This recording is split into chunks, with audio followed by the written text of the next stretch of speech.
నాకు ఆరోగ్యం కూడా నిండా బాగలేకనే ఉండింది. 2 కాళ్ళు కూడా మోకాళ్ళు ఆపరేషన్ చేయాలని కూడా చెప్పారు డాక్టర్లు. 5 లక్షలు అడిగారు. ఆ రక్తం పెట్టుకున్న తర్వాత నాకు క్లియర్ అయిపోయింది. నేను ఇప్పుడు హ్యాపీగా ఆరోగ్యం కూడా బాగుంది. నేను తిరగలుగుతున్నాను, నలుగురితో నడిచి మాట్లాడగలుగుతున్నాను.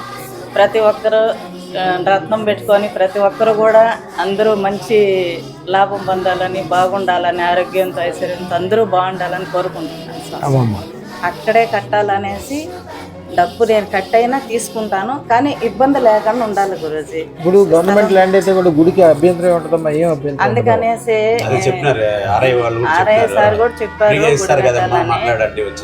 అంటే అదే స్థలం మనకి రావాలి కదా, అక్కడ కనపడింది కదా అనే ఉద్దేశంతోనే ఇప్పుడు ఇంకా కూడా ఉంది భూమి. అది అమ్మేసి కూడా నేను అమ్మవారి కోసమే నేను ఖర్చు పెట్టాలని ఆలోచిస్తాను స్వామి.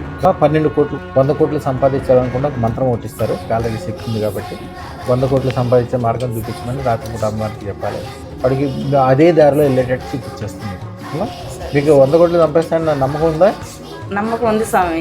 అయ్యా మీకు ఖచ్చితంగా 100 కోట్లు సంపాదించేదంటే 10 మందికి మనం మంచి చేయాలా, మంచి దారిలో పోవాలా. మీకు వస్తే మీరు 10 మందికి భోజనం పెడుతూనే ఉంటారు.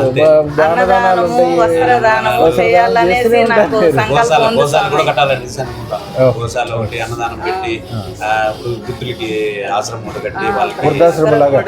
కట్టాలని ఉంది. అడిగేయాలంటే మీ అనుగ్రహం ఉండాలి స్వామి. గురువు లేదే రిజిస్ట్రేషన్ కూడా చేయొచ్చు స్వామి.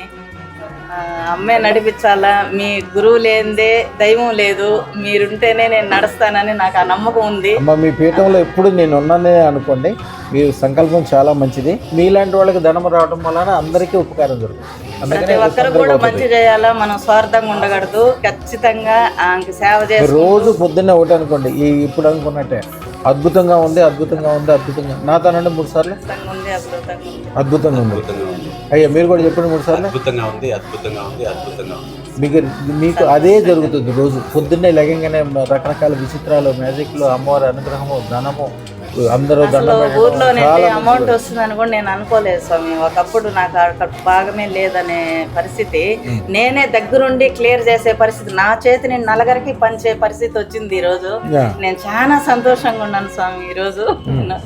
ఆ సంతోషంతోనే నేను ఎన్నో రోజులుగా ఇక్కడికి రావాలనుకున్నా. ఒకసారి కూడా వచ్చాము, అప్పుడు ఆఫీసు క్లోజ్ చేస్తున్నారు. మళ్ళీ రిటర్న్ వెళ్ళిపోయినా, బాధపడుకొని వెళ్ళిపోయినాము. మళ్ళా ఇప్పుడు సంవత్సరం తర్వాత వచ్చాను స్వామి. ఎట్లా గుడి కట్టాలనుకున్నాం, ఖచ్చితంగా స్వామి నిలబడి 2 రోజులు గురువుని మాట్లాడే పోవాలనుకుని వచ్చా. గుడి కడతారమ్మ. గుడి అనేది చాలా ఈజీ వ్యవహారం అవుతుంది మీకు. శుభం భూయాత్ తల్లి, శుభం భూయాత్, శుభం భూయాత్.